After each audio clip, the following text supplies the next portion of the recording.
na TV 247, entrevistando Alceu Valença, grande ícone da MPB. Participa aqui comigo Tom Cardoso. Boa tarde, Alceu, muito obrigado. Boa tarde. Eu, Leonardo Atush, participando. É uma honra ter você aqui conosco. E queríamos começar, já entrando numa questão, eu sei que você toca hoje aqui em São Paulo, vamos falar de música, de tudo, mas eu queria te perguntar, como é que você está vendo o momento brasileiro atual, essa confusão política, essa zoeira toda? Mas é muito grande, é muito grande. Eu tenho um amigo meu chamado Manuel Messias, foi um ex-exilado em Paris, formado em Sorbonne, economista, inteligente pra caramba. Ele foi, inclusive, muito torturado aqui em 64, né? Depois foi para o Chile, né? Depois ele foi para o Canadá, depois foi para Paris, tá? E eu o conhecia daqui. Uma vez eu conversando sobre o cangaço com o Manuel Messias, ele falou, ele é meio um movimento pré-revolucionário, que era o seguinte: confusão o tempo todo dentro do cangaço, a briga que se estabelecia, mas às vezes sem uma ideologia, tá entendendo? Não existia uma ideologia. Eu acho que para o mundo, as divisões como existiam antigamente eram um pouquinho melhores, porque não que eu, primeiro, não sou comunista. Quando eu fui para Harvard, nos Estados Unidos, fazer um curso chamado AUI, Associação Interamericana Universitária, caiu no quesito de uma prova feita para a América Latina todinha, né? Aí, relação entre o cristianismo e o marxismo. E eu disse: quando a senhora de preto me enlaçar docemente nos seus braços gélidos, e o meu corpo for pouco e pouco se consumindo pelo chão que me foi dado, quer evaporar-me e docemente subir aos céus. Os parentes e amigos estarão indóceis à sala de espera. Beijarei um a um, trocarei a camisa suada e sairei para uma volta nos arredores. Verei negro americano de braço dado com donzela de descendência nórdica.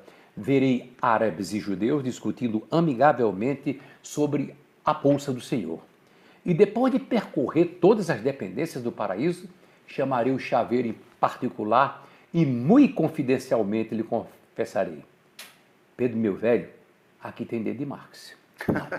Ou seja, eu acredito que o marxismo, do jeito que o Marx pensou, que é uma utopia, ele só chegaria lá no céu. Aí no céu, Deus é o Estado, São Pedro é, vamos dizer, o presidente da República, e Jesus pode ser o primeiro-ministro, entendeu? Tá, por aí. Logo, eu não tenho, eu nunca caminho, eu sou um pensador. Mas você falou em Estado pré-revolucionário, briga no cangaço. Então é o seguinte, nós chegamos a um ponto, e eu acredito que nós vivemos, eu gosto muito de geopolítica, tá entendendo? Acho que existe um domínio muito grande, é o domínio, digamos, da geopolítica mundial, depois fica da geopolítica federal, quando é de uma coisa, e até da estadual, tá entendendo? Domínio, tudo é domínio, tudo é interesse da granolina, etc e tal. Sempre atrás do ator que você vê, tem alguém por detrás dele assoprando, dizendo, encaminhando, etc e tal. Então... Qual você acha que é o grande ator da política brasileira atualmente? O ator da política brasileira, hoje, eu acho que o teatro fechou um pouco, está um pouquinho fechado, e vai dar um tempinho para poder voltar a discussões políticas, porque é o seguinte, as coisas estão, inclusive, muito radicais de vários lados, de várias facetas, tá entendendo como é que é? Então, as discussões, há muito mais briga do que discussão, isso no campo dos civis, né, da gente, né? É muito mais briga. E, inclusive, eu, que sou um contestador, se eu tiver num lado, eu começando com uma pessoa, e ela foi de uma corrente, ela pensa que eu sou da outra. E o outro, porra, aí é complicado para mim. Que você inclusive... é tucano, ou não é? Ah, não, de maneira não, sou não. Nem comunista. Não sou. Mas também não é centrão, que nem PMDB. Né? Também não. Eu sou humanista, entendeu? Eu sou humanista. Eu preferia... Veja só, vamos lá. Houve uma coisa na União Soviética, digamos, quando Stalin tomou conta, né, que o ditador cruel, mas o que aconteceu? Na Europa, as grandes empresas e tudo, e os ricos, para não perder as mãos, deram os anéis, tá? Então, eu chego num país onde eu tenho residencial lá também, em Portugal, por exemplo, você tem casa, quase sempre, você tem, o seu filho estuda num bom colégio, ele tem comida e todos têm, o filho do rico trabalha, estuda com o do pobre, tá? Na França é a mesma coisa, tá? Só que aqui as pessoas falam em meritocracia. E eu já discuti muito isso. Vem cá, o meu filho, Rafael, ele estuda, quando eu faço exemplo, né, numa escola chamada Nova, é uma grande escola. Tá. Agora, o filho, vamos dizer, do flanelinha da rua, da minha rua, ele pode estudar ali? Não. A escola dele é pior, entendeu? E na hora do mérito, claro que o meu vai ganhar. Não estou dizendo que o meu seja mais inteligente do que ele. Então, eu queria um Estado, eu penso sempre numa coisa assim, muito mais para um lado europeu por ali, tá? E por quê? Porque existe uma humanidade, tá entendendo? Inclusive, eles sabem discutir bem mais elegantemente do que nós, tá entendendo? Eu queria tocar esse ponto, Alceu, porque você falou o seguinte, hoje as pessoas não estão mais argumentando, estão brigando, quer dizer. Você sente isso, quer dizer, com o teu público, nos seus shows, as pessoas... Quer dizer, não, querendo com o público, que você... não, com o público tem não. Fora Temer no show do Alceu? Hã? Tem Fora Temer no show do Alceu? Sempre fazem. Se derem... Eu digo Vox Populi, Vox Dei, digamos, se disserem fora Cunha, não, Cunha já dançou, né? Também pode acunhar a Cunha lá, que o povo gritou, eu dou. Agora, evidentemente, tá falando, fala, depois dá uma paradinha para continuar o show, né? Porque senão... Mas você puxa, não? Você incentiva? Não. Você fica à parte? Não, apesar de eu achar Temer temeroso demais, né? Eu acho o Temer temeroso demais. Aquela mãozinha dele fazendo assim, olhando para cá, etc. Tem alguma coisa errada ali, né?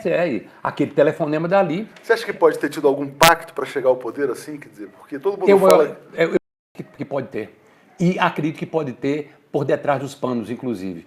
Entendeu? O que você chama de por detrás dos panos? Você fala por detrás dos panos é o que influencia. O que influencia. Vamos perguntando aqui. Vamos lá. Venezuela. A Venezuela está virando uma ditadura. Tudo perfeito. Aí Trump, né?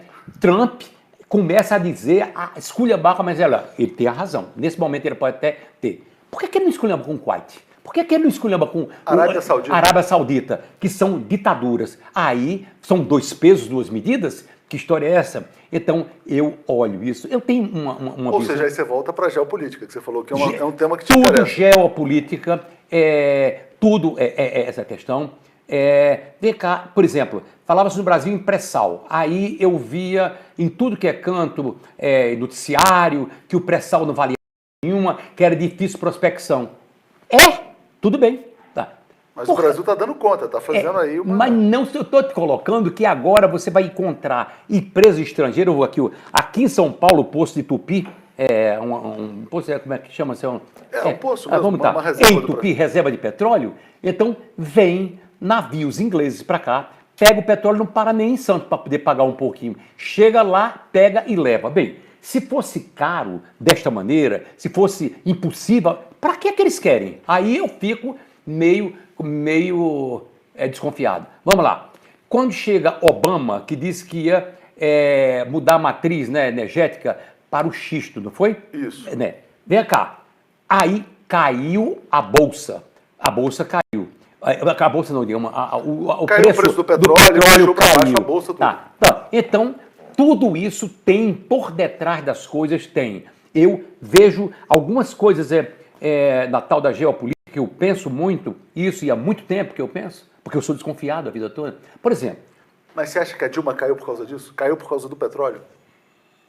Não somente por causa disso. Mas isso influenciou? Mas não só isso. Agora, Snowden, eu li um livro de um francês sobre Snowden. Snowden dizia que pode procurar lá na denúncia dele, dizia que o setor elétrico do Brasil estava sendo vigiado, sim. Não estou falando que só era do Brasil, estava sendo vigiado também, a França estava sendo vigiada, não, como é que a gente monitorado, tá entendendo? Claro que vai haver interesses. Vamos lá. Existem políticas que você vai encontrar, sendo assim, por exemplo, a política de Obama é um pouco diferente porque ele é democrata, o outro o outro é perfuração de petróleo total. O tempo todo. Mas, ao mesmo tempo, claro, os dois defendem também as corporações dos países dele. Então, quando eu via uma coisa assim, Obama chegar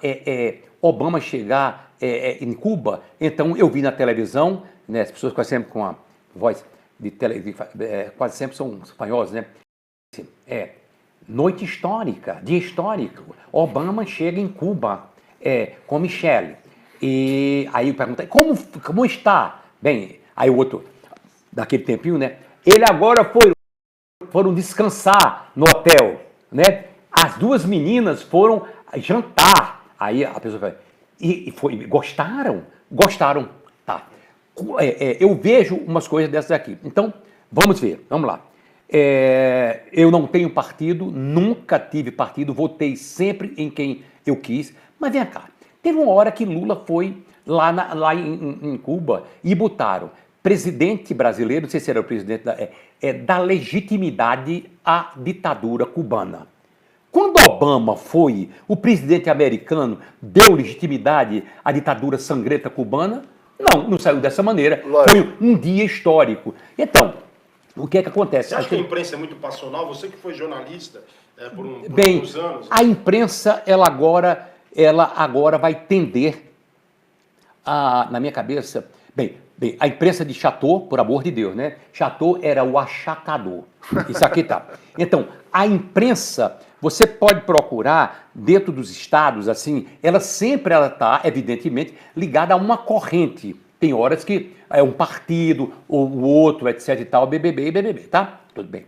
Só que, quando veio a internet agora, aonde você encontra mentira pra caramba, e muita mentira, onde os marqueteiros por detrás fazem você de mula, ou seja, quando você recebe tu recebe uma mensagem e passa para o outro, tá entendendo? Às vezes a pessoa nem olha, já virou uma coisa... Olhou o título, mas a fake news ali atrás... Exatamente, a vontade de fazer aquilo. Pois bem, só que agora eu tenho a impressão que a imprensa oficial, ela vai se comportar agora sem muita atrelamento a nenhum partido. Sabe por quê? Para você, pois senão tá caindo tudo, tá? Muito menos anúncios, etc, tal, BBB, a internet comendo tudo, mas ela vai ter um grande papel, acredito atualmente. Sabe o que é? De você acreditar no que aquele vai dizer, já que ele já não tem tanta força para poder alavancar parceiros ou partidos, etc, etc. Vai ter que buscar mais credibilidade. Mas você atuou como jornalista também, antes de ser músico? Primeiro eu sou formado em Direito, eu fui fazer um estágio de Direito, e então entrei no escritório, e aí tinha... o escritório tinha Direito Penal, Direito Civil, tudo. Você ia para que área? Se fosse no criminal, hoje você estava... Não, mas foi criminal. Não, mas aí eu tinha uma ação lá de trabalho, de cobrança. Eu estava entrando e fazia cobrança.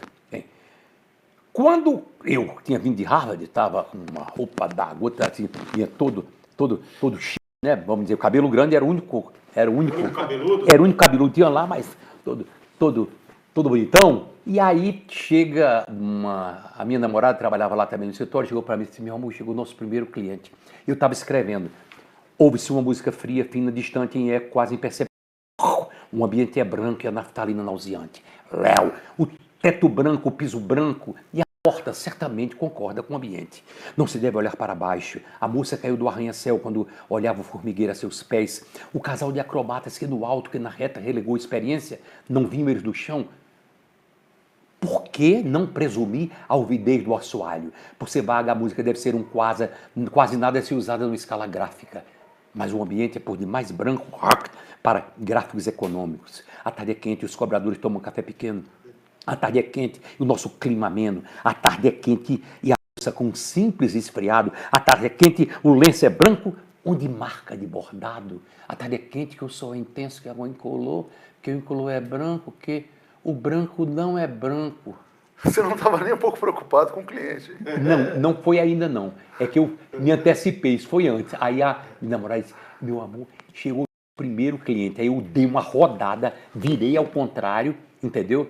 E fiquei aqui. Aí botei, as cores estão misturadas. Quando eu virei, estava o cara lá. Aí ele me entrega um papel. O papel era de uma firma chamada Prolar. E era o pagamento que estava ia exigir dele, né? De um eletrodoméstico que ele comprou, chamado TV.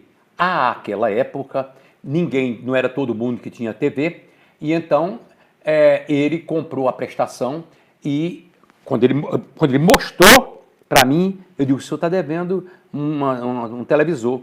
Aí ele fez, doutor. Aí eu digo, e por que o senhor não pagou? Ele disse, porque não tem dinheiro. Eu digo, e por que o senhor não comprou sem ter dinheiro? Ele disse, olha, eu era televizinho. Televizinho é aquele que assistia a televisão na casa do vizinho. E então, cheguei lá e aí disseram, vinha uma propaganda e a propaganda dizia que era fácil eu comprar o televisor. Aí eu digo, mas se o senhor não tinha dinheiro, porque não comprou? Não, porque a propaganda mandou eu comprar e eu comprei. Agora eu não tenho dinheiro. Eu digo, tá bom. E aí ele fez, olha, se o senhor quiser, manda lá em casa, pega a televisão lá de casa, pega as camas, pega tudo, porque eu tenho 5 filhos para dar de comer e eu estou nessa situação. Aí lá vem, eu fiquei triste com a história dele. Aí olhei e perguntei a ele, aonde é que o senhor mora? Para ver se era mentira. Se ele morasse no bairro, agora não está mais misturado, de Boa Viagem, dinheiro. Se ele morasse nos Aflitos, que é o nome, era dinheiro. Mas tem uns nomes de bairro, quase sempre de pobre, quando é pobre, o cara é pobre mesmo. Aí eu digo, qual o bairro que o senhor mora? Ele disse, linha do Tiro, doutor. Disse, pode ir embora que eu não vou pagar. Ele morava na linha do Tiro. Aí eu mandei ele, pedi para ele ir embora, pode ir embora, muito obrigado. E depois, ele foi embora, eu saí do escritório e nunca mais voltei. Aí fui para, sem saber que papai, direito também, meu pai não queria que eu fosse advogado. Por quê? Ele dizia, meu filho, eu sei que existem causas que são nobres, etc e tal, mas eu quero que você seja um juiz de direito, que você seja um promotor, entende? Porque às vezes fica ruim, eu mesmo não quis ser advogado, por quê? Muitas vezes eu não vou defender ele dizia para mim, eu não quero defender um cliente que eu não acredito. Entendi. Então eu ia perder muito cliente. Aí disse, então eu deixei e aí eu digo, vou fazer, terminei direito, mas no meio eu estava fazendo o quê? Fui para o JB. E aí estudei, eu fiquei no JB, aliás, quando eu saí, Noblar entrou no meu lugar para rimar. Você piorou muito o jornalismo brasileiro. Aí foi de ladeira abaixo. Deixa eu te... Não deu cerrar minha carreira. Não, claro, porque eu queria depois fazer perguntas de leitores. Depois eu fui para as revistas Block, tá? Bem, quando eu estava... Primeiro foi a revista Block, depois foi... Manchete. Manchete, Fatos e Fotos e tudo. E qual editoria? Você foi fazer o quê, propriamente? Não, eu era repórter. Escrevia tal, tinha uma editor lá tal. Mas o problema é quando eu já estava no JB, aí vem uma lei que todo jornalista teria que ter um diploma de jornalista. Antes não era. As pessoas... Aí ficou difícil para mim, eu tive que deixar, e aí agora eu já não podia ser advogado, porque dei razão. Tinha aquele conselho paterno? Eu dei razão ao devedor, olha, tinha um conselho paterno, e aí como também não dava para mim. Mas a importância do teu tio Rinaldo para a sua transição para a música é muito grande, né, Alceu? Deixa eu só te fazer um parêntese aqui, porque a gente está recebendo perguntas aqui de pessoas que estão nos assistindo. Ah, isso é ao vivo, é? É tudo ao vivo. Tudo ao vivo. Agora que a coisa tá... Devo! Agora vai ficar mais legal. O Aloysio Santos mandou assim, olha, pergunta na lata, foi golpe ou impeachment? Porque o pessoal fala impeachment também, né? E a Márcia Gonçalves, também a mesma coisa. Seja direto, foi golpe parlamentar ou não para você? Eu acho que foi um golpe parlamentar. Acredito que foi um golpe parlamentar. Ou seja, então, impeachment não? Perfeitamente, impeachment não. E por que você vê dessa eu ainda vejo uma coisa assim, negócio de pedaladas fiscais que houve ali. Aliás, não votei em Dona Dilma, viu? Nessa segunda vez não, votei não. E nessa última eleição. Agora tem uma coisinha, vê cá, quer dizer que teve pedaladas fiscais. 16 governadores deram pedaladas fiscais, então claro. não é por aí. Tá entendendo? Essas pedaladas. O seu candidato seria o Eduardo sempre Campos, dão. Né, Hã? O seu candidato seria o Eduardo Campos, é isso? Seria Eduardo Campos, porque eu o conhecia há muito tempo pessoalmente, né? E porque a meu irmão... Eu conhecia porque, aliás, meu irmão é casado com a tia dele, tá? Então eu conheci ele desde... Você tem um irmão desde chamado rapaz. Aécio, né? Não, não é Aécio, é Décio. É Décio? Não, Décio. Décio e Aécio tem um irmão chamado Aécio, ele é psiquiatra, deu até uma boa notícia para mim há pouco tempo, dizendo que uma pessoa da minha idade não enlouquece mais, né? E quando chega a determinada idade não tem mais jeito. Não tem mais jeito. Não tem mais jeito, graças a Deus. Ô, Céu, Graças a ele. tem uma outra pergunta aqui do Jean Oliveira, que tem a ver com a sua questão da geopolítica, e pergunta o seguinte: você acha que os donos do mundo, diga-se, grandes corporações, estão financiando golpes? As corporações do petróleo... Eu não posso dizer que no Brasil foi financiado aí, eu não chego a tanto nesse momento. Também os donos do mundo do Brasil também. Claro. Existe as grandes, vamos dizer, como é que eu digo assim, quando você pega uma base aliada, tá entendendo? O Brasil, essa coisa da base aliada é muito louco disso aqui. Por exemplo, PMDB manda em tudo. Mas, pelo que eu sei, o PMDB apoiou Sarney do PMDB, apoiou Fernando, apoiou Dilma, apoiou Lula e, atualmente, terminou chegando ao poder. Eu não sei se ele mesmo queria ou alguém queria que o PMDB para fazer uma certa transição. Tá entendendo?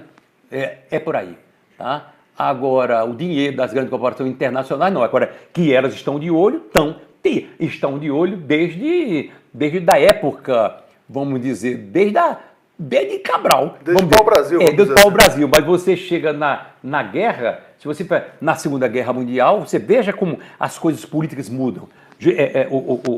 O Getúlio, que era um homem que fez grandes reformas, bacana também, ditador, não gosto dele por causa dessa parte daí.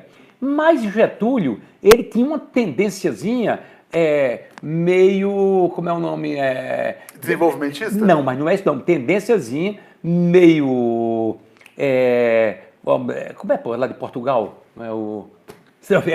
Meio salaracista, meio franquista, meio fuzila, Mussolini, aí tem os negócios. Né? Aí os americanos chegaram aqui, querendo uma base aqui, pediram o Rio Grande do Norte, deu o Rio Grande do Norte para ele, sabido, estava cuidando, que era nacionalista. Mas também trouxe a siderurgia. Trouxe a siderurgia para cá. Leis trabalhistas. O quê? As leis trabalhistas. Não, foi importante. Mas você falou, senhor, quer dizer, que não votou na Dilma, né? E hoje vê a questão como golpe. Como é que você vê a figura de Lula? Qual que é a sua percepção em relação ao ex-presidente Lula? O presidente Lula, eu ando pelo mundo, pelo Brasil todo. As pessoas que são de cidades maiores não notam diferença. Eu ando pelos ricões e digo a você, dentro do sertão, do agreste, do norte, houve um desenvolvimento inacreditável, tá? Houve esse desenvolvimento muito grande. Agora, digamos, como é que eu diria assim, é claro que os governantes puxam para o lugar onde está o cabedal, ou capital eleitoral dele. Vamos dizer, se o cara nasceu na Paraíba, se for o capital eleitoral dele para lá, para o Nordeste, ele vai puxar. Se for para o Sul, o cara vai puxar. Se o cara for do Centro-Oeste, ele puxa para lá um pouquinho. Tá entendendo? E o capital eleitoral do Lula, eu acho que o Nordeste é muito fechado com ele. Ontem ele está em Pernambuco, na verdade. E lá, ontem ele jantou com a Renata Campos, viúva do Eduardo. Que foi até um encontro que muitas pessoas questionaram, disseram: poxa, será que Lula deveria se reaproximar do pessoal do PSB ou não? E ele disse que tem uma relação muito forte com ela. Você acha que isso é uma aproximação saudável, boa, positiva para o país? Bem, eu não sei se essa aproximação foi... Existem duas coisas. A aproximação, nem tudo é só política. Nem todo beijo é pecado. Eu dizia que era uma questão familiar. Nem todo beijo é pecado, nem toda fruta é maçã, nem todo réu é culpado, nem toda culpa é cristã, nem toda carta é marcada, nem toda lente é Ray-Ban. O bobo da corte vai dizer o seguinte: existem também determinados tipos de relações humanas. Vamos lá. No governo de Eduardo Campos, lá em Pernambuco, ele, em determinado momento, ele seria um possível vice-presidente, tá entendendo? Muita gente até disse que, na verdade, se ele tivesse esperado, a história seria totalmente diferente.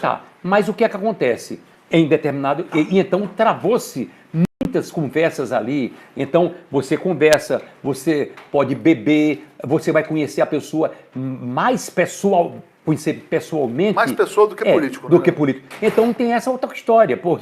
E o Lula tem muito disso. Não, duas tragédias que aconteceram, vamos dizer, uma morte é uma coisa que vai existir, mas ela perdeu o marido dela e ele perdeu a mulher dele. Então, isso daqui há uma coisa, né? Bem, agora, eu acho que política é a arte da traição também, sabe disso? O político tem que ser um traidor em determinado momento. Michel Temer que o diga, né? Certo, isso aí é traidor demais. Isso é mais que traidor. Mas por quê? As traições, elas acontecem de acordo com o que você, com o momento, tá entendendo, cara? Tem determinado momento que eu sou alinhado a você e até para o bem meu do país, eu vou sair de você, eu vou para esse cara daqui para fazer um ou outro tipo de transição. Então, esses papos eu não sei, existe o lado humano também das coisas. Mas você falou mesmo de Lula. porque vem cá, hein? O quê? Não, você falou de Lula meio que ignorado aqui nas grandes cidades, mas uma transformação muito grande. Ele não é ignorado na grande cidade. Sim. Digamos, você chega no Rio de Janeiro e quando você chega em Copacabana, nada mudou. Claro. Na Copacabana é a mesma de sempre. Você chega aqui em São Paulo, se for como é daquele grande edifício, aquele mal que tem aqui. Unesco, né? Hein?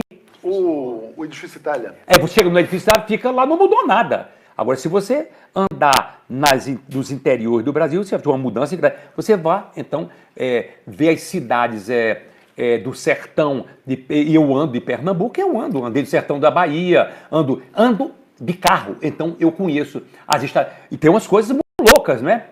Dentro, por exemplo... O que você achou da condenação vou mostrar, dele? não, vou voltar. Olha só, a estrada, por exemplo, eu vinha de São Bento do Una, minha terra, com a bunda doendo, porque sentado num jipe que meu pai tinha na fazenda, vinha a família toda. Então eu andava 100 quilômetros, 150 quilômetros, sabe o quê? Na seca, como é que chama? Tem um nomezinho, assim, uma estrada de barro, que ela é toda fatiada para não alagar, tá? Mas quando eu saí de lá, quando chegava em Vitória de Santo Antão, a bunda melhorava, porque dali em diante começava... Não, a estrada começava lá. Aí eu sou jogador de basquetebol, eu fui seleção pernambucana, vice-campeão brasileiro, juvenil. Né? Não, era pequenininho, mas Amador. mas fui seleção. Fui para o Paraná, joguei com esse cara, joguei contra Flamengo, contra Valdir. Joguei. Carioquinha.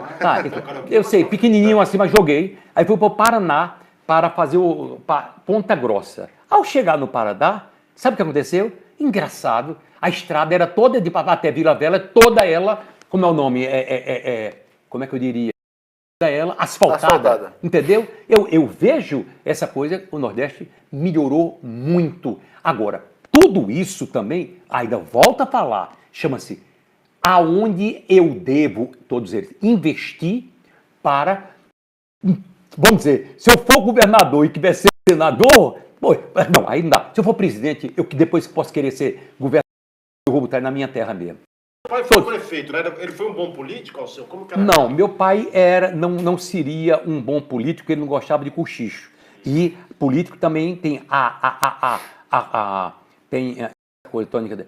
O cochicho é uma das premissas da política. Mas o meu pai tem era gente que como fala que é eu... homem namorando homem, né? Uma coisa meio de... Uma arte de homem namorar homem. Exatamente. Meu pai...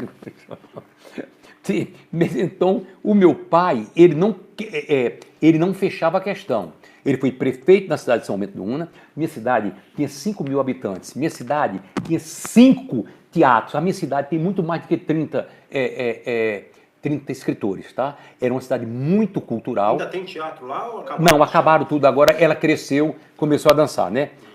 Agora é galinha. Antigamente era gado e depois virou galinha. Mas exporta até para galinha, até para o Oriente Médio, para os países árabes. Pois bem, mas aí o meu pai era quase um voto de aclamação. Uma cidade de 5.000 pessoas, era todo mundo, enquanto todo mundo era parente, tá entendendo, porra? Um parente do outro parente do outro, não existia miséria na minha cidade de jeito nenhum. Tal. Então aclamava, fulano de tal, vai ser o prefeito, não tinha grandes brigas, entendeu? E, tá compreendendo? Era uma eleição de síndico quase. Ponto.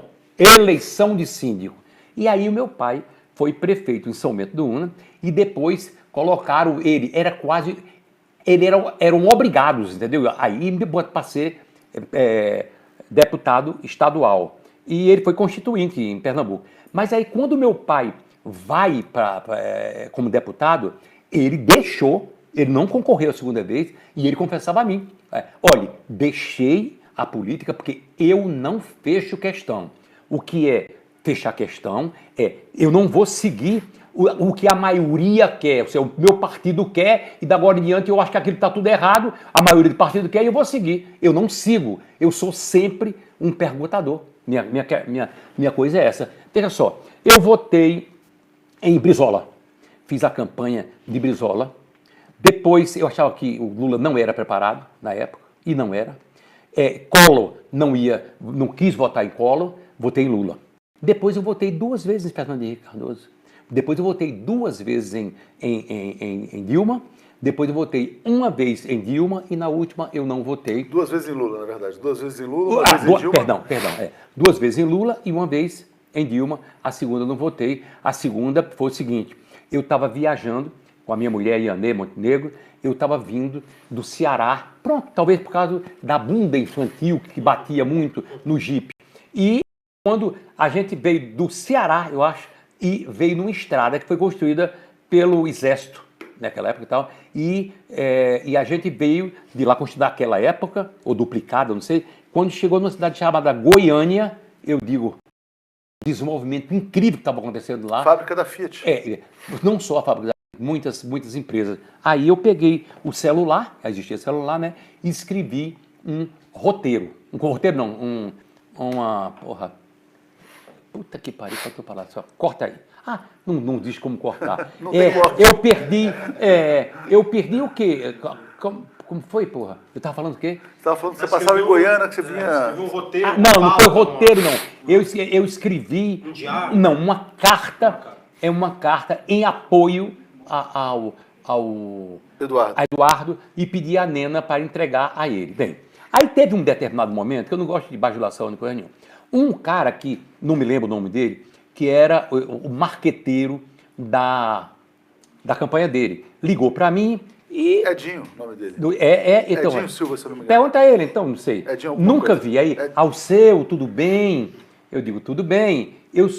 Faço o marketing da campanha do Eduardo. Eu digo, ótimo, vou votar nele. Aí ele diz para mim, aí ele falou, Alceu, tive na sua cidade. Como é? Eu digo, qual? Ele, São Bento do Una, maravilhoso, inteligente. Eu digo, muito obrigado pela parte que me toca. O povo é muito organizado e inteligente. Aí ele falou, que cidade linda! Eu digo, peraí, por favor, arquitetonicamente, São Bento derrubaram a prefeitura, só um sobrado restou, como um bandido, canalha, malandro, contraventor. Ele fez, mas parece uma minha Irerê. Então eu digo, então a tua Irerê deve ser feia também, porque se for parecida com São Bento, não está tão bonita assim não. Pois bem, o cara estava querendo me puxar para mim, para poder eu apoiar o Eduardo. Eu já ia apoiar ele, já tinha, tá entendendo, se era para poder pegar um pontinho. E com a morte dele, você apoiou Marina? Como foi? Não. Não votei em ninguém? Não votei em ninguém. E nem Marina, não votei em Marina, não.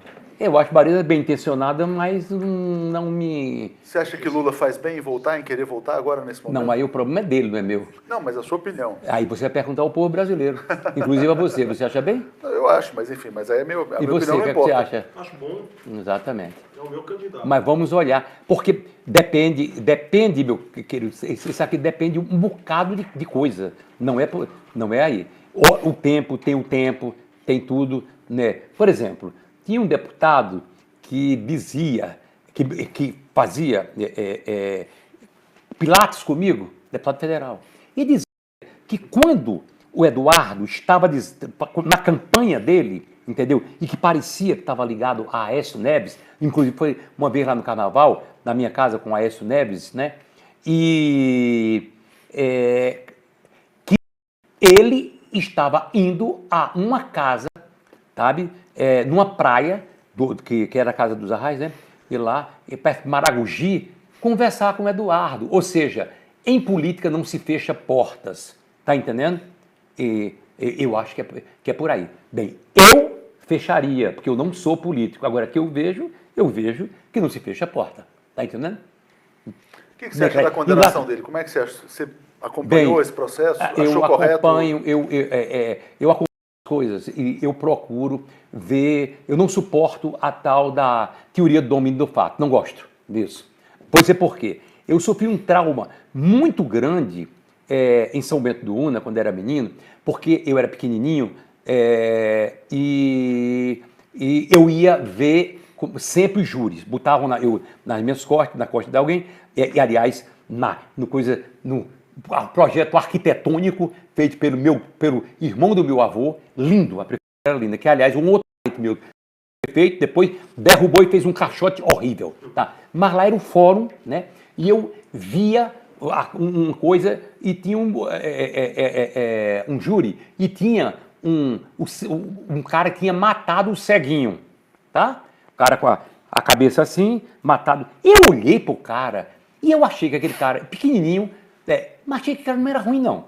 Pois bem, o cara foi condenado, tá? Passou 3, 4 anos na cadeia e depois soltaram ele, que pegaram quem era realmente o assassino. Então, eu gosto, em direito, são provas concretas. Vamos procurar prova, aí tudo perfeito. Mas eu não gosto de você começar a dizer, então aqui eu vou aproveitar o gancho e vou te fazer uma pergunta. Mas, não é com ele, não. Eu estou te falando. Não, é com qualquer pessoa. Qualquer pessoa. Claro. Tá. Mas aqui, Dom Gentil Brito, ao seu, você que já estudou direito, o que você me diz sobre Gilmar Mendes e Sérgio Moro?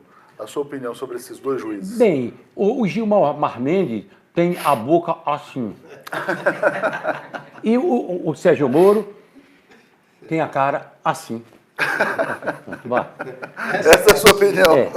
Assim. Fica por isso. Bom, seu, e a história de você foi muito próximo do chicanismo, né? A história de você ter dado a dica para ele se inspirar no Justo Veríssimo, eu não fui no político pernambucano ali. Eu não fui muito próximo de chicanismo, não. Mas tem pessoas que têm empatia, às vezes assim, ou simpatia. Eu estava na praia do Pina, quando eu entrei no restaurante de Madeira, eu me lembro agora. E aí conheci ele... Não, mas vocês fizeram um trabalho juntos maravilhoso, que foi o Ascenso Ferreira. Que ele recitava e tinha um violão seu no fundo, alguma coisa ou não? Não. Não tinha participação sua nisso? Não. Ele musicou. Porque musicou Ascenso foi eu. Não, o senhor musicou, mas ele fez, tem uma coleção chamada Poesia Cantada. Mas eu não vi, não. Então isso foi... Ele pode ter pegado o mesmo texto meu e cantou. Eu acho que foi isso. Ou então ele pegou a minha música e cantou. Ele pegou a sua música e gravou em cima. Então quem me conta isso chama-se... Carlos Fernando, o compositor. Eu quero um banho de cheiro, eu quero um banho de lua. Que ele era de Caruaru. Aí ele disse que tinha um cara que era um sujeito, à época, muito à esquerda e a favor da reforma agrária, apesar dele ser um sujeito que tinha posses, né? Ele tinha um curtume, a família dele. E esse cara, ele era do Partido Comunista, PCB. E na época da Revolução, da Revolução da quartelada, da ditadura, quando veio ele achou que o povo não fez nada, tá? E, entendeu? Não se surgiu com outra história. E ele queria mesmo a resistência. E então ele estava perto de um bar chamado Guanabara como é o nome?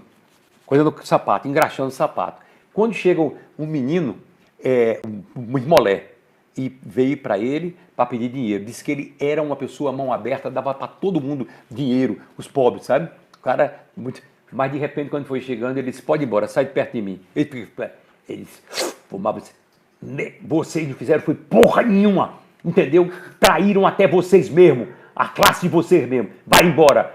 Pobre, nem Santa Cruz, que eu quero saber. Nem Santa... Aí nasceu o Aí eu contei para ele, para Chicaniz, ele, em vez de Santa Cruz, ele inventou, disse, o povo que se foda, ele falou. Aí Chicaniz botou o povo que se exploda. Engraçado, né? Ele já me contou, eu tive a oportunidade de entrevistá-lo, ele falou que o personagem se inspirou numa conversa com você. Vê se tá certo o meu negócio aqui, ó. Não, tá? Tá indo. Alceu, vamos falar um pouco de música então, porque a gente já falou muito de política, de Lula, Dilma, quer dizer, o que você vai cantar hoje aqui em São Paulo? Quer dizer, são os clássicos? Eu não sei onde é que eu vou ouvi cantar. dizer que você tem 8 shows prontos, às vezes você nem sabe o que vai cantar. noite, né? Olha, vem cá, o problema meu é o seguinte, primeiro, tem 8 shows ou mais. Eu tenho um show com a orquestra, um show só de violão, como é que chama, um acústico, sanfone e violão. Eu tenho um show que eu chamo Metropolitano, onde eu boto uma música mais metropolitana, mais das metrópoles. Eu tenho um show para quando eu sou convidado para coisa de rock and roll, tá entendendo? Como como é o nome daquele local lá? Puta que pariu, foi lá no Santa Catarina, o Paraná, não, como é o nome daquele como é? Psicodália. Aí, e assim por diante, tá? Eu tenho um show com o Geraldo Azevedo e Elba Ramalho. Vocês estavam fazendo um grande encontro, né? Bem, hoje, aqui em São Paulo, eu vou fazer um show meu, e que eu deveria estrear ele daqui a um tempo, né? Eu vou fazer um show hoje, e amanhã, e depois eu estarei em Belo Horizonte fazendo o show com Geraldo Azevedo, Elba Ramalho. Grande encontro. No outro dia eu estarei no Recife, no Rio, e no outro dia eu vou para o Recife, mamãe. E esse show de hoje é o quê? Quer dizer, um novo show? Não. Esse show aqui, eu estou falando, tem até a participação de Mariana Yadar. Mariana Yadar. Mas o teu público sempre pede os grandes clássicos, quer dizer, como é que você administra? Bem, você vai entender, a sua de show é o seguinte, se você fizer um show dentro de um teatro, as pessoas te ouvirão, você pode fazer uma música nova, tudinho, elas te ouvirão, porque ali você está no foco. Se você estiver num canto um pouco maior, elas ouvirão um pouco menos as coisas muito novas. Quando você está num show de rua e que tem muitos bonés, eu vejo pelos bonés, aquele boné que... Não tem um boné que o cara bota o boné e ainda bota a marca do coisa aqui. Os bonés olham para trás quando existe uma música nova sendo lançada. Quando tem de 50, 60 mil pessoas, os bonés se viram todinho para o lado de cá, aí o cara vê que não está agradando. Não está agradando. Não está agradando. Bem, eu tenho o show de carnaval, tenho o show de São João. Carnaval Eu tive no teu trio aí, no carnaval. O trio já é outra coisa, né? Tem o trio aqui e no carnaval, no Recife, quando é em palco, tem um pouquinho diferente, né? No trio é um pouquinho diferente. Agora, sobre o que você está vendo a música brasileira aí, há uma queixa que os sertanejos dominam, quer dizer, não existe nem mais uma... Não são os sertanejos que dominaram. O que dominaram foi a indústria do entretenimento, tá? Existia no Brasil a indústria cultural, no Brasil existia essa indústria. Nós chegamos a ser o quinto país do mundo, mercado do mundo, entendeu? 2 bilhões e 300 milhões, segundo dados que me foi dado por João Araújo, que depois eu falei até com Sérgio Carvalho, ele botou 2 milhões e 100, que era uma bobagem aí, e que era o quinto mercado do mundo. De repente, veio saiu do disco, né? Vai para o CD. No Brasil, isso é um erro profundo, aliás, está deixaram... Aí, tudo era, você fazia uma cópia e você vendia. No Recife, você vendia o carro com som, ia levando na carroça e vendendo tudo aquilo. Aí, o que é? A indústria dançou aí, tal. E aí, o que é que vem? Vem a indústria do entretenimento, aí eles têm os empresários, que são os investidores. E então, esses investidores, levavam e tal, e aí ele dava o CD nas cidades para passar nas televisões. A rádio tinha muita força, entendeu? Força de fidelização. Hoje em dia... Jabá também, né? Mas não precisava... um jabá, ali também, no interior. Tal. Mas ali, a fidelização através da rádio. Bem, hoje em dia, isso está caindo muito. Cai hoje muito pelo fato da internet. A internet, ela também não fideliza muito, tá? Pelo fato de você ter muito cardápio, muito maior, como diria talvez o Raul Seixas, do que a sua própria fome. Tá entendendo, velho? Muita oferta de conteúdo. Muita oferta de conteúdo. Estrela para pouca constelação. Então você ouve Alceu Valença, de repente você vai olhar Amado Batista, pulou, ouviu Rolling Stones, saiu Luiz Gonzaga, Anitta, entendeu? Uma loucura isso aqui, né? Tá manjando? Fica meio complexo, tá? Ficou difícil nesse sentido, tá entendendo? Do hit. Mas existe hoje uma outra coisa que se chama nichos, né? As cidades, as cidades ela tem uns nichos maiores para as pessoas acontecerem primeiro dentro da sua cidade, né? Então, existe nichos em Pernambuco, nichos no Rio de Janeiro, em São Paulo. Tem um filho meu, o Cecílio, que está fazendo o trabalho dele, gravou um disco, e eu digo para ele, pô, vai para Recife. Recife é um nicho bom, porque ele gravou um disco meio de forró. Ele tem um outro tipo também de música, uma coisa mais perto do rock and roll, uma coisa assim, mas nesse de forró, ele tem que ir para o Recife, que lá tem esse nicho, e vir para São Paulo, entendeu? Então, o Rio é mais difícil, né? Aliás, quem veio para cá em determinado... As coisas mudam em determinado momento. Foi o grande... Vinícius Moraes dizia, era o túmulo do samba, como era, né? Não era? Era São Paulo ou era o Rio? Era São Paulo, ele falava isso de São Paulo. Mas depois ele veio para cá. Depois foi a vida do samba e o túmulo virou lá. Mas teu público é gigantesco, quer dizer, é gigantesco em São Paulo, no Rio, quer dizer, nacionalmente você está sempre... Mas eu sou, outro tipo de geração, outro tipo... Existe uma outra coisa que aconteceu comigo, bem. Eu tinha, vamos dizer, uma música, sucesso meu, qualquer um. Vamos botar Tropicana, vamos botar Anunciação, vamos botar Cavaleiro Pau, vamos botar Coração Bobo, como Dois Animais. Essa música, ela tocava em quatro vezes em cada rádio, tá, velho? Do Brasil, tá? Um trabalho de divulgação, tá? Nesse momento do avião era impossível você comprar tanto, claro. Tá? Então era tocada em quatro vezes em cada rádio. Veja que número, as pessoas todas estavam ligadas em rádio, tá entendendo? Então você comprava, a partir de uma música, você comprava o CD. Eu nunca olhei muito, agora eu soube que vendi muito. Pode ir no Wikipedia, pode... tem até uma coisa de Mazola dando uma entrevista, eu nem não sabia nada disso. Eu sou um cara meio desligado, meio doido, sabe? Márcio Mazola, produtor? Olha só, eu pegava os discos de ouro, discos de platina que eu recebia, era 250, e até um outro lá na casa de mamãe tem 600 mil discos. E mandava para casa de mamãe. E eu não, porque eu não tinha onde morar, não tinha onde morar, onde guardar, né? Eu não tinha, nunca fui uma pessoa organizada nisso. Lá, a casa de mamãe é cheia de meus discos. Agora, há 2 anos atrás, eu vi uma entrevista de Marco Basola, junto a história da Tropicana, junto de Vicente Barreto, que é o autor da música. Não, a letra é minha. A letra sua, a música dele. A música é dele. Então, mostraram lá. Aí tem, como é o nome era uma coisa, sei lá, peraí, porra, como é que eu vou dizer? Ele dizia assim, aparecia um jornal que tá, fenômeno, pronto, Cavalo de Pau, 1.600.000 cópias. Depois foi em um ano, tá entendendo? Um ano, um pouco mais, tá? Depois ele chegou a 2.600 e tantas, 2.600.000 e tantas cópias. Eu vendi, depois foi olhando as coisas, né?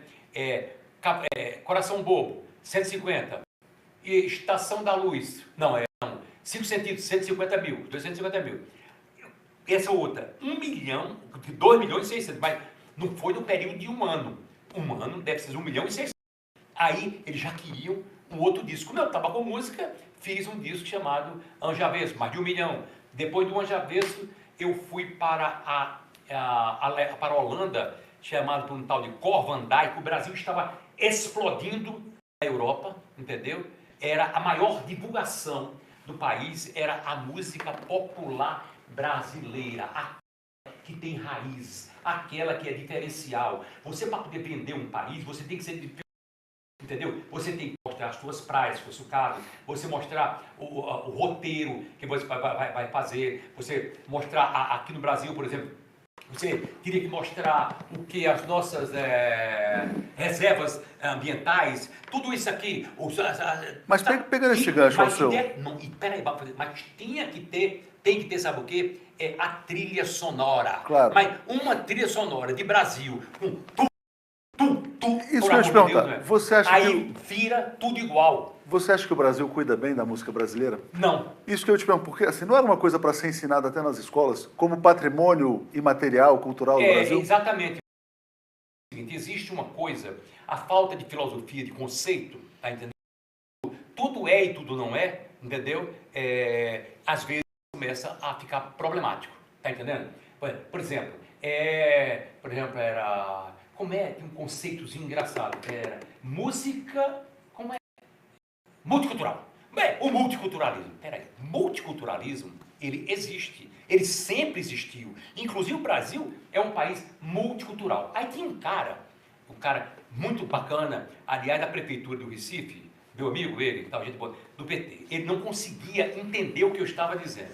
Chegava no carnaval, eu dizia, olha, vocês estão gastando muito dinheiro neste carnaval e devia fatiar esse carnaval. Como? Ele fala, eu digo, não, você pega, por exemplo, se fosse um sertanejo, um festival sertanejo, para sertanejo, tal. No outro dia, na outra semana, com o mesmo dia, você faz um festival de brega. No outro dia, você faz um festival de rock. E no outro dia, deixa para o carnaval.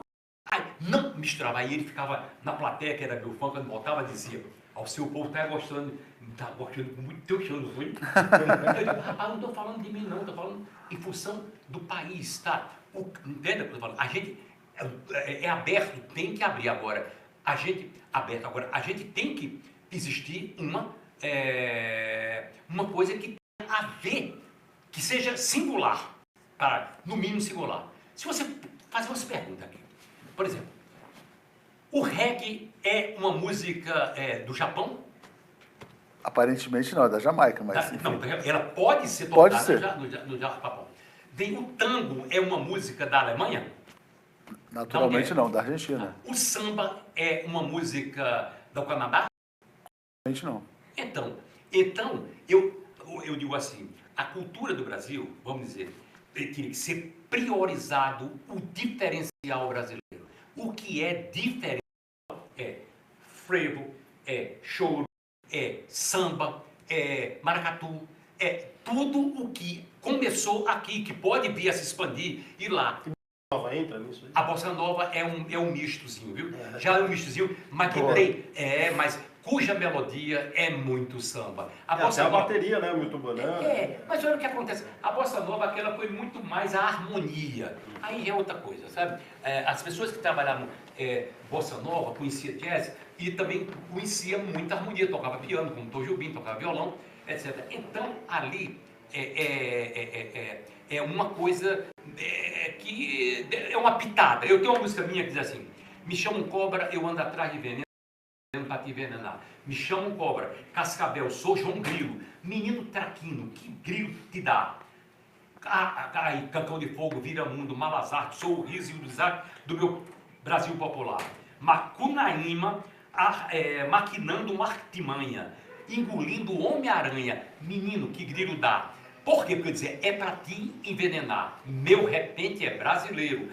A pitada, que é um pouquinho, de estrangeiro, bote só para envenenar. Então, dessa maneira, eu fui participar de um festival chamado Cool Jazz Festival, no Carnegie Hall, nos Estados Unidos, tá? Ao terminar o show, a pessoa chegou, um cara do Times, e chega para mim e pergunta, ficou sem entender que tipo de show que tipo de música era aquela. Aí perguntou, eu não ouço música, ouço muito pouca música, por um trauma, depois... O trauma foi o seguinte, meu pai tinha 2 irmãos, o Rinaldo, e ele tinha 2 irmãos que tocavam muito bem violão, e foram os únicos que não cursaram a universidade, tá entendendo, pô? E meu pai não queria que eu chegasse perto de música, porque ele tinha medo, era difícil, muito difícil, você tinha que vir para o Rio, etc. Tal. Ele começou a imaginar que até eu poderia vir a ser, né? Artista. Aí, lá na minha casa, não tinha radiola, não tinha som na minha casa, tinha um rádio. Tá compreendendo? E por isso mesmo, eu não tenho conhecimento das coisas. E eu não tinha dinheiro para poder comprar disso, porque ele não dava dinheiro para comprar disso. Quando eu passei no vestibular de Direito, ele deu a radiola para mim. Mas quem comprava era Delminha, minha irmã, por disco. Aí ela comprava Calbi Peixoto, que eu admiro, mas não tem nada a ver com... Conceição, eu me lembro muito bem, vivia no Morro a sonhar com coisas que o morro não tem. Se você voltar para trás, antes da radiola, eu posso fazer... O peixe é profundo da rede, segredo é preclante parede. Tal Oliveira. Aí eu boto Tornei-me um ébrio, na bebida busco esquecer aquela ingrata que me mata. Aí tem, há sempre um vulto de mulher sorrindo em desprezo à nossa mágoa. É a maior felicidade. Silvio Caldas. Entendeu? Aí vem. Você pode fazer um mulher que já sofreu, que já viveu, não minta, um triste adeus. Ai, nos olhos teus, a gente vê mulher de 30, Niltinho. E assim vai. O jumento é nosso irmão, quer queira, quer não. Tá? É verdade, meus senhores. Luiz Gonzaga. Aí eu cantei com Luiz Gonzaga. Ele cantou 2 músicas minhas. Até o olho, né? E agora ele faz uma parceria com um primo meu, chamado Nelson Valença. O Fole Rancor no Alto da Serra. Tá. E aí são 10 Você pode fazer um novo show só de imitações. Só de imitações, hein? Eu estava pensando em fazer um disco de imitações.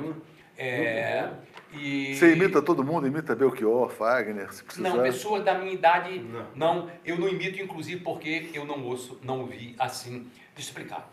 Isso que eu estou ouvindo é porque eu via na beira de um rádio, botava o pé assim na mesinha e ficava o dia todo. O rádio da minha casa era o tempo todo ligado. Que é Rádio Nacional ali? Quer dizer, não tinha, nessa época já tinha Rádio Tamandaré, Rádio Clube Pernambuco, Rádio Jornal do Comércio, tinha várias rádios já no Recife. Na casa do meu avô materno, eu ouvia essa escritura falando,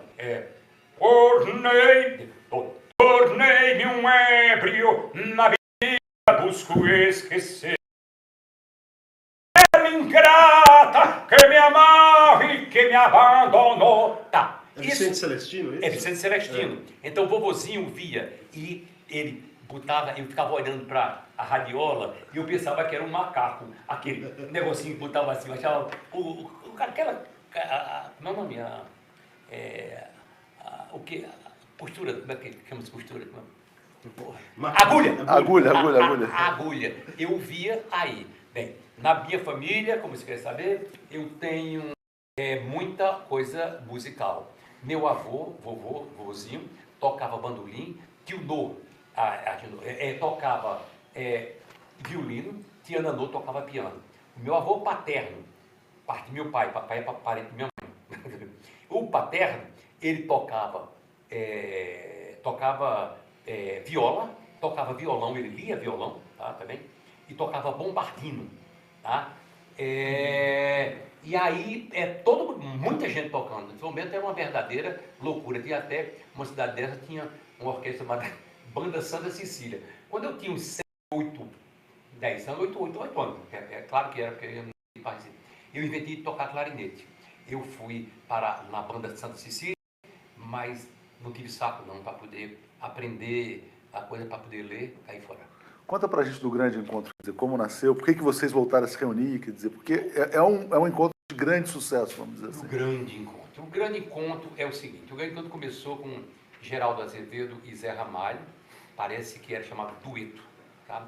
E um dia ele chega para mim e me convida para fazer, eles dois me convida e eu digo que aceitava fazer um negócio. Aí Zé Ramalho precisa de uma voz feminina, que acha de Elba? Aí concordou, viajamos o Brasil todo, diversas vezes, aconteceu muitas vezes o grande encontro, mas viajamos muito.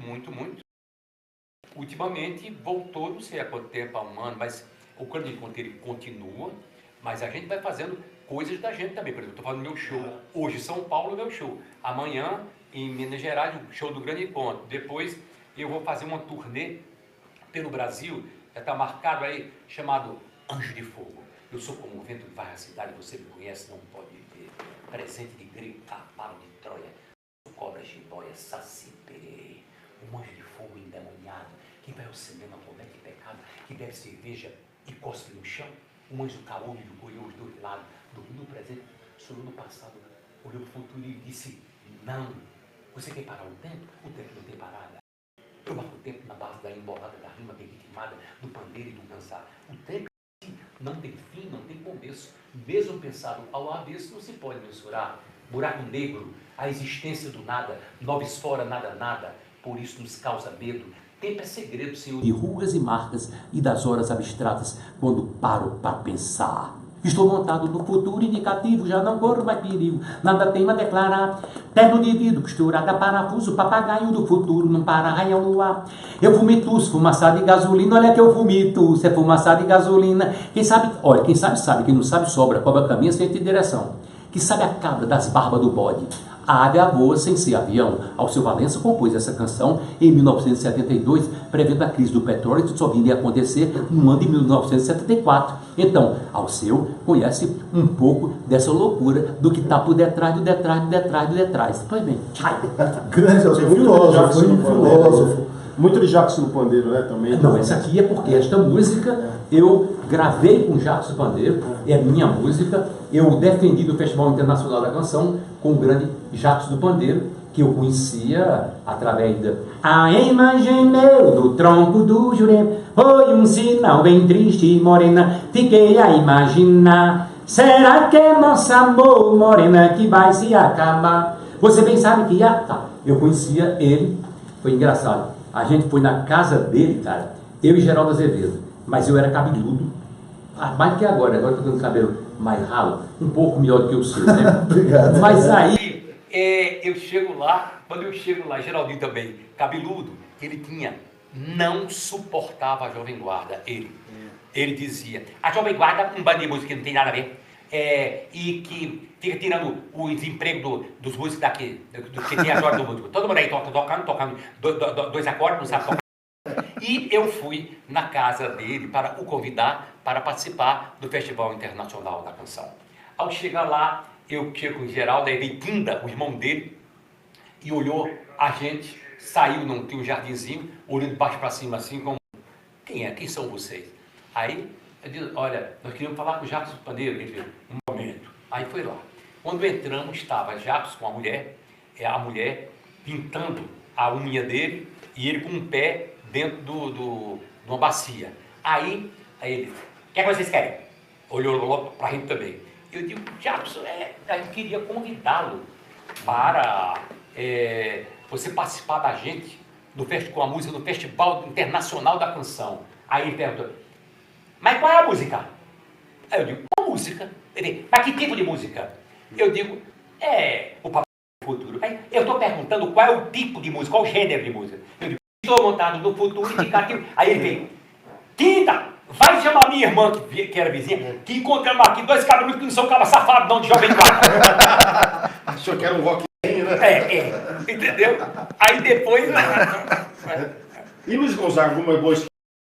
Gente muito boa a história. Luiz Gonzaga, eu digo que foi parceiro do meu primo, de Nelson Valença, mas eu não o conhecia. Até que eu estava com... estourou uma música minha chamada... E eu fui para a terra do Padre Cício de Juazeiro, ali, né? São 3 cidades geminadas, né? Barbalha, Crato e Juazeiro. E fui fazer um show. De repente, as pessoas nunca entenderam muito bem o que eu faço. Eu explico por quê. Porque, às vezes, existem críticos que eles são muito bons, um analista de uma letra, um analista, ele faz análise se o fulano tem carisma, ele faz análise do todo, mas ele não sabe o que é que está por detrás. Pois bem, eu fazia um tipo de música que eu fiz, né, que essa é a invenção minha, desta parte, viu? E quem disse foi Luiz Gonzaga. O que foi que aconteceu? Eu tinha uma sanfona, isso quando eu voltei da Europa, porque eu já tinha tocado com o Jackson. Uma sanfona, uma guitarra, um baixo elétrico, uma bateria, vamos dizer. E aí, o que era que acontecia? E uma flauta. Então, a flauta e a guitarra, elas faziam terças e quintas, comum nesse tipo, nas bandas de pífanos do Brasil. Sobretudo, bandas de pífanos do Nordeste. A briga do cachorro com a outra. E eu falei... Aí, eles fazem e vai andando, as duas coisas vão em harmonia. Pois bem, eu fazia essa harmonia, não em 2 pífanos, fazia com a flauta e com a guitarra. Só que as pessoas não entendiam. E a guitarra tinha distorção. Quando eles ouviam aquilo ali, perguntavam, The Who? Eu sei lá que porra é The Who, rapaz. Eu não tinha agora. Olha, eu vi. Aliás, o quem, né? Eu vi os Beatles agora. Nunca tive um disco de Beatles, pô. Eu vi, porque Rafael foi estudar na escola nova e botaram para ele, tinha os DVDs dos Beatles. Mas o Rafael é o seu guitarrista? Não, Rafael é o meu filho. Ah, sim, tá. E aí ele, pequenininho, levava lá para casa. Aliás, era muito bom, mas devia ter botado Tom Jobim primeiro, né? Na minha cabeça, se fosse uma coisa, eu botar um sambinha para ele coisar. Não, botaram os Beatles lá. Mas muito bom, achei maravilhoso. Eu digo, graças a Deus eu não vi. Porque se eu tivesse ouvido... Vamos lá. O cara... Foi a primeira vez que você ouviu Beatles? Assim? Não, claro, eu via Beatles na casa de uma pessoa. Eu falei, você que eu não tinha mas se aprofundar, na verdade. Mas eu vi com atenção eu mesmo, nunca né? repeti uma música dos Beatles. Não. Eu me lembro, inclusive, que eu fui numa festa, jogava basquete para uma festa e tava...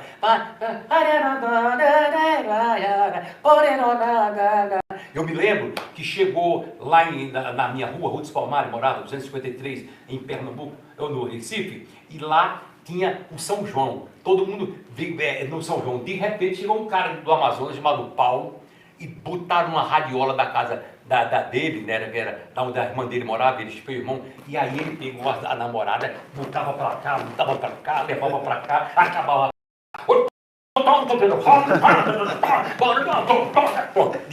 Daqui um pedaço passou a ser coisa de velho.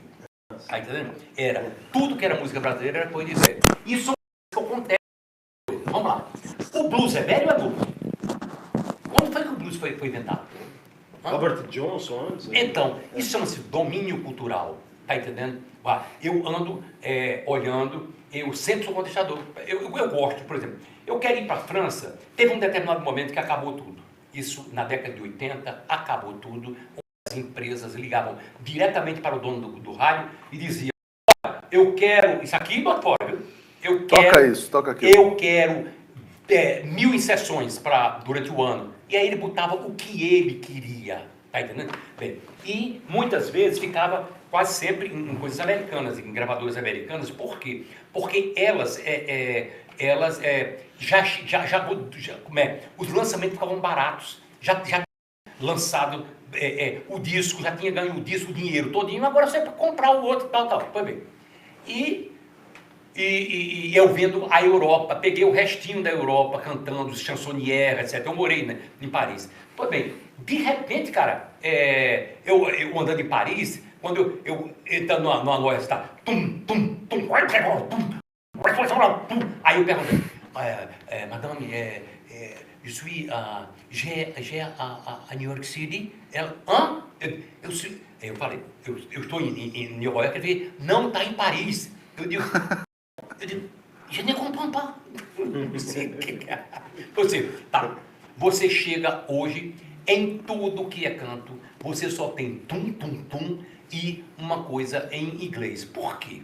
Então, vamos agora, eu não estou, eu acho, olha só, cuidado que a burrice às vezes pode pensar, eu sou radical? Não, eu não sou radical. Eu sou justamente o contrário do radicalismo. Eu gostaria de ir na Itália e ouvir o italiano cantar. Eu ouvi também o americano, ouvi o brasileiro, ouvi o japonês, ouvi, mas não na quantidade que existe. Tá entendendo, velho? Então, é dessa maneira que eu vou fazendo as burrices, né? Mas você tinha perguntado uma coisa aí que eu ia chegar e foi para outra. Não, era um jornalista americano no Carnegie Hall. Então, o jornalista americano chegou lá... E que não entendia a sua música, era exatamente. Não, aí ele falou, disse assim, sabe o quê? Olhou, aí depois que ele falou, ouviu coisa, ouviu não. Então, não, Rolling Stones, não, já vi o Rolling Stones, uma coisa. Aí começou a perguntar a mim, e eu digo, nossa, o estoque do cinema. Aí, depois ele olhou, pensou e disse, é o rock que não é rock. Pronto. Não é o rock, não é. Porque não sabia, olha só, porque o parâmetro dele é ele, tá entendendo? Olha só, então ele não sabia o que era que eu fazia e veio dessa maneira. Bem, tudo, eu estudei em Harvard, né? Fiz a UI, como eu te falei, e aí era uma lavagem cerebral da bexiga lixa, né? Como que era o pernambucano, o cabeludo em Harvard naquela época? Bem, eu ia ver, fez um curso de 45 dias, verão, onde Rockefeller, todo mundo, eram de várias matizes políticas. Agora eu falei assim, lá vai, não sei se é sério isso não. Várias matizes políticas, vamos dizer. Tinha pessoas que falavam sobre os americanos, que aí começava os direitos civis, né, lutando pelos direitos civis. Então tinha um conferencista que falava, tinha um conferencista que se expressava falando sobre economia, como o próprio Nelson Rockefeller, e outros que falavam, sabe, era uma coisa meio aberta e tal.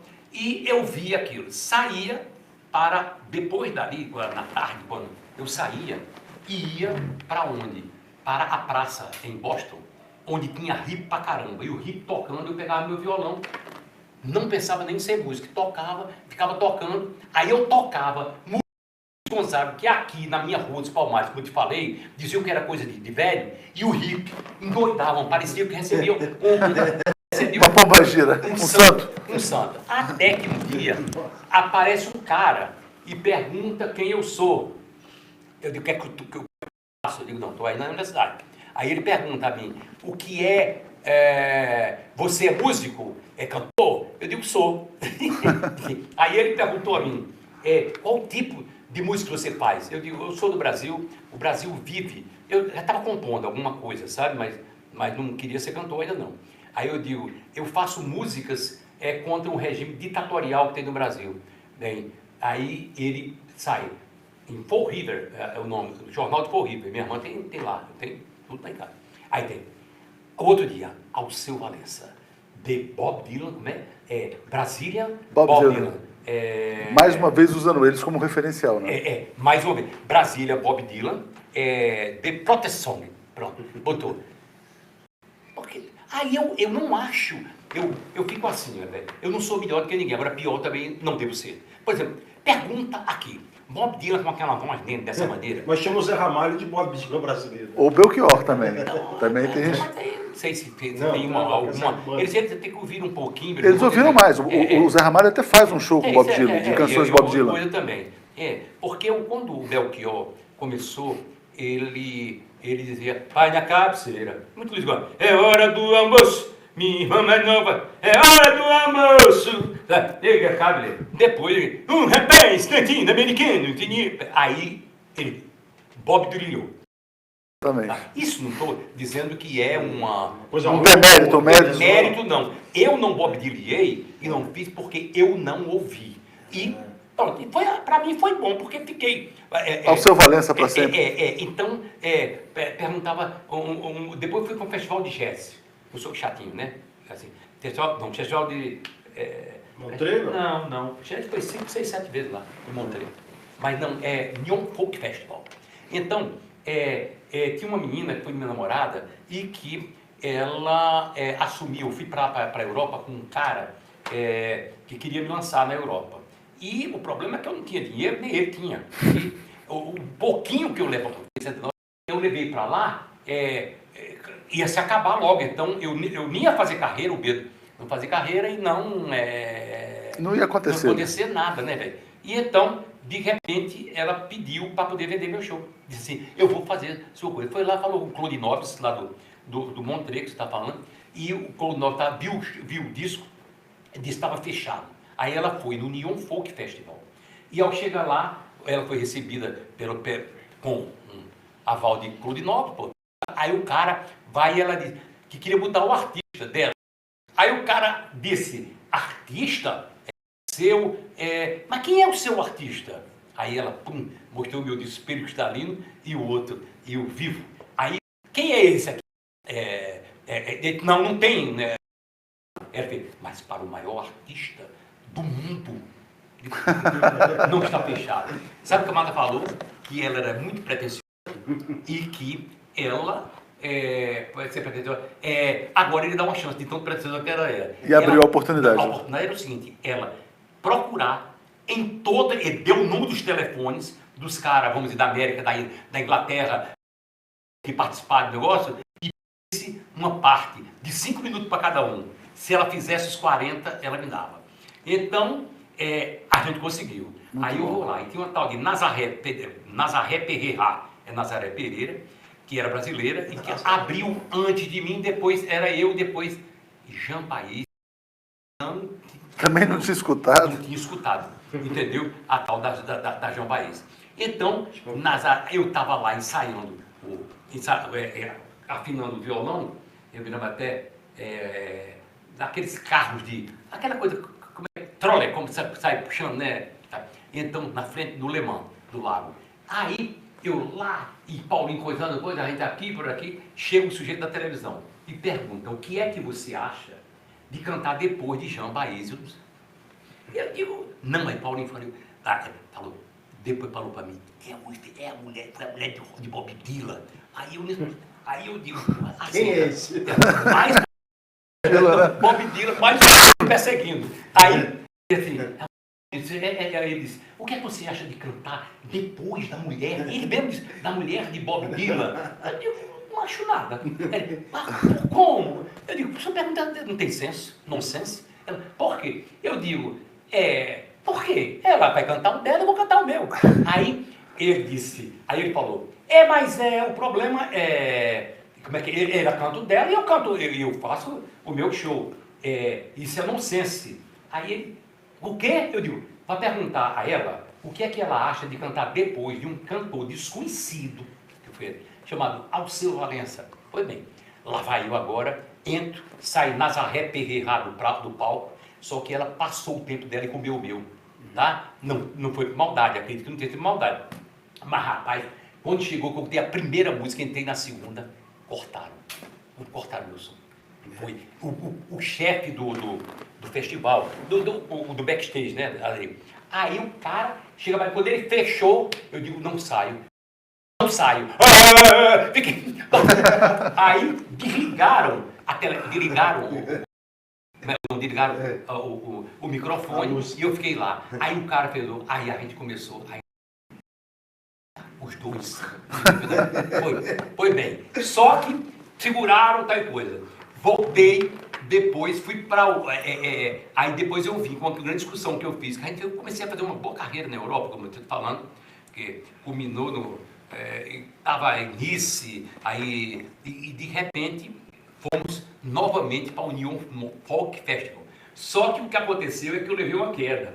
Quando eu levei uma queda, eu tive que dar uma tipóia. E aí, o povo que estava comigo lá, os músicos, dizia, puta que pariu, vai apanhar do cara. Agora o cara vai te pegar. Quando chegou lá, rapaz, eu nunca briguei com ele, não tenho raiva de ninguém não, velho. Quando eu cheguei, o cara estava lá, sabe o quê? O braço engessado, ele fez. Aí deu um abraço em mim do cara. Agora, essa coisa de filmar a música brasileira, você fez uma coisa parecida no Rock in Rio, né?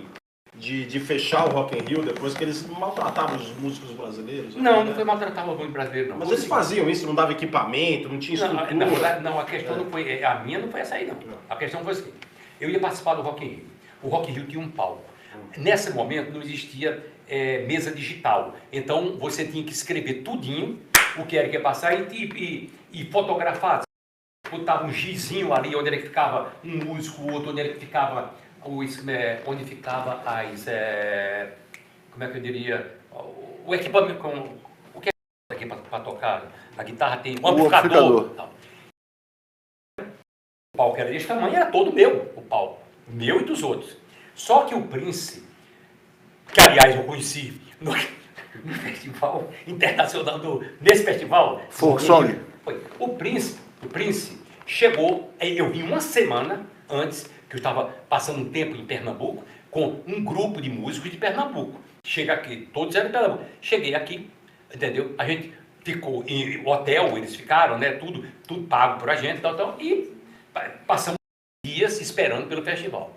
Ao chegar lá, o que foi que aconteceu? Prince, ele foi ensaiar o dele por último, e ele tinha um palco sobre roldanas, que era em cima do palco, entendeu? Do princípio do palco, que era para todo mundo. Então o palco dele, no ensaio foi o último, quebrou. Quando ele quebrou, ficou o palco até aqui e o microfone seria aí, tá entendendo, velho? Então eu não podia me movimentar e os músicos botaram o equipamento para cá, tá entendendo?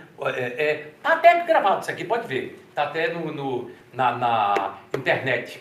Aí o que aconteceu? 1991. Aí o que aconteceu? Acontece que quando aliás, até foi Lobão, foi lá, cantou começou a dar a microfonia, ele caiu. Outra pessoa também fez isso e saiu fora. Quando eu pego o microfone e vou cantar, piu, piu, aí eu entreguei, pedi outro microfone. Piu, piu, entreguei, pedi outro microfone. Pá! Aí tá com cara, sabe uma coisa? Tchau! Ponto. Joguei o microfone para a plateia. Quando eu joguei o microfone para a plateia, aconteceu que saí.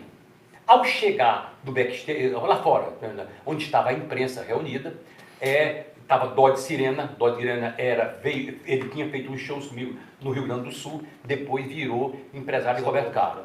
E Dodge Sirena estava lá, e de repente o Dodge... e aí o jornalista perguntava, como é? E foi o que aconteceu? Aí eu contava a história, olha, vem cá, eu vim para cá há 7 dias atrás, fiz a passagem de som, estava tudo certo. Quando o palco do Prince, né, não ficou, quebrou, me lascou, entendeu? E aí teria que dar uma passagem de som maior para poder fazer desse jeito que tá. Nesse momento o Prince já tinha entrado, rapaz. E aí Dodge, como estava lá, o pessoal aplaudindo, Dodge disse, eu acho que você não deve voltar não, porque depois de Prince o povo vai embora. Eu digo, como é que é? Vai nada. Eu agora quero cantar o negócio. Mesmo com esse palco agora, eu vou. Nessa coisa que está lá, você vai ver que eu estou de óculos, tá? Com a capa, esperando assim, e o pessoal, alô, alô, que o músico passando o som.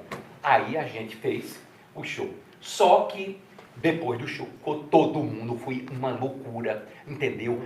Foi uma garra inacreditável da gente. E te digo uma coisa, os músicos já tinham ido embora, quase. Não, os músicos estavam no gramado, vendo o show, e o equipamento da gente ia sair numa Kombi, foram pegar já, canazinho, tá entendendo, velho? Pegaram e voltou, botaram, e o que aconteceu?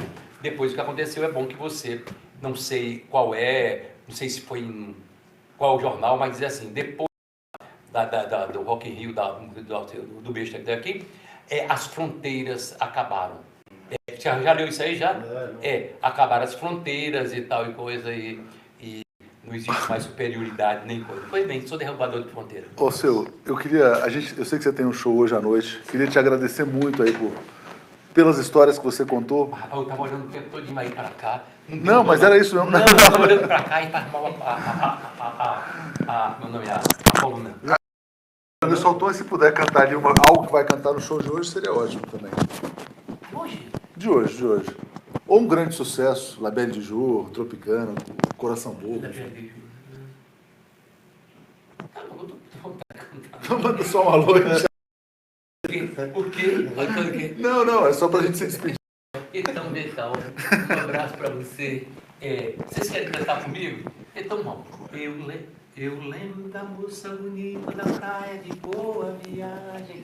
E a moça no meio da tarde de um domingo azul. Azul era a Belle de Jour, era a bela da tarde. Seus olhos azuis como a tarde, na tarde de um domingo azul. La Belle de Jour. Um girassol nos seus cabelos, batom vermelho, girassol, morena, flor do desejo. Ah, teu cheiro em meu lençol, coração bom, coração bom, coração balão, coração São João. A gente se ilude dizendo, mais coração da manga, da bruma leve, pra encher o saco dele. Você quer água? Água no final, água no copo. Perdeu fazer uma coisa aqui agora. Virou um pocket show. Então, agora um pocket show, exatamente.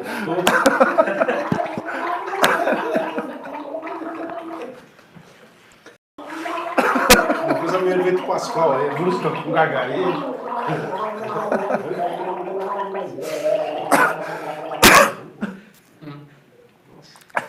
Sensacional. Uma coisa meio elemento aí, eu gostava. Pocket show, é isso aí. Então, obrigado. Ó.